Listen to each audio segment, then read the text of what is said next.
ajouta: «Donne le manteau qui est sur toi et tiens-le.» Elle le tint, et il mesura 6 mesures d'orge qu'il chargea sur elle. Puis il rentra dans la ville. Ruth revint auprès de sa belle-mère, et Naomi dit: «Est-ce toi, ma fille?» Ruth lui raconta tout ce que cet homme avait fait pour elle. Elle dit: «Il m'a donné 6 mesures d'orge en disant: Tu ne retourneras pas à vide vers ta belle-mère.»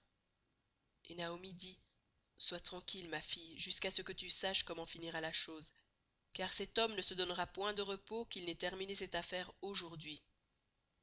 Chapitre 4. Boaz monta à la porte et s'y arrêta.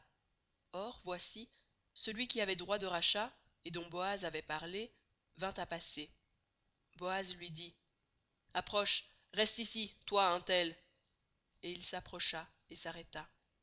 Boaz prit alors 10 hommes parmi les anciens de la ville, et il dit: «Asseyez-vous ici.» Et ils s'assirent.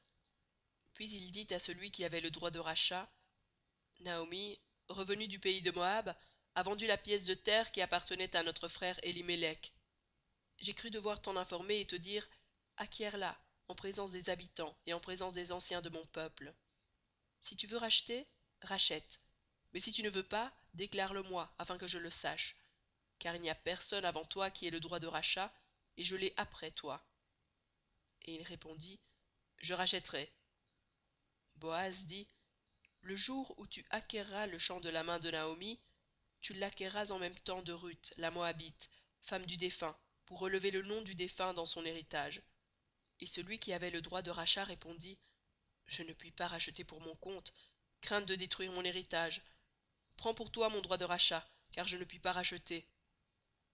Autrefois, en Israël, pour valider une affaire quelconque relative à un rachat ou à un échange, l'un ôtait son soulier et le donnait à l'autre. Cela servait de témoignage en Israël. Celui qui avait le droit de rachat dit donc à Boaz: «Acquiers pour ton compte.» Et il ôta son soulier. Alors Boaz dit aux anciens et à tout le peuple: «Vous êtes témoins aujourd'hui que j'ai acquis de la main de Naomi tout ce qui appartenait à Elimelech, à Kiljon et à Maclon, et que je me suis également acquis pour femme Ruth la Moabite, femme de Maclon, pour relever le nom du défunt dans son héritage, et afin que le nom du défunt ne soit point retranché d'entre ses frères et de la porte de son lieu. Vous en êtes témoins aujourd'hui.» Tout le peuple qui était à la porte et les anciens dirent: «Nous en sommes témoins. Que l'Éternel rende la femme qui entre dans ta maison semblable à Rachel et à Léa, qui toutes les deux ont bâti la maison d'Israël. Manifeste ta force dans Ephrata, et fais-toi un nom dans Bethléem. Puisse la postérité que l'Éternel te donnera par cette femme rendre ta maison semblable à la maison de Péretz, qui fut enfantée à Juda par Tamar.» Boaz prit Ruth, qui devint sa femme, et il alla vers elle. L'Éternel permit à Ruth de concevoir, et elle enfanta un fils.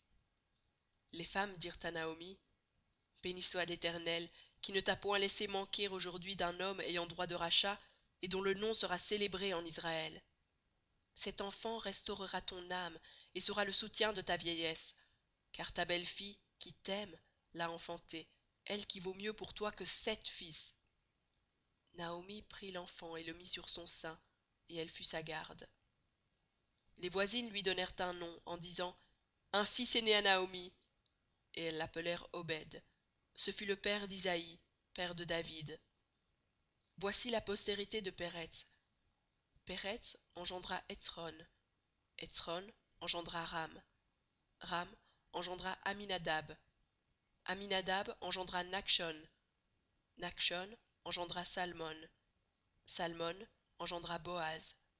Boaz engendra Obed. Obed engendra Isaïe.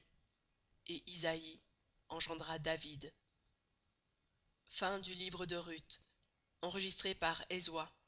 Cet enregistrement fait partie du domaine public.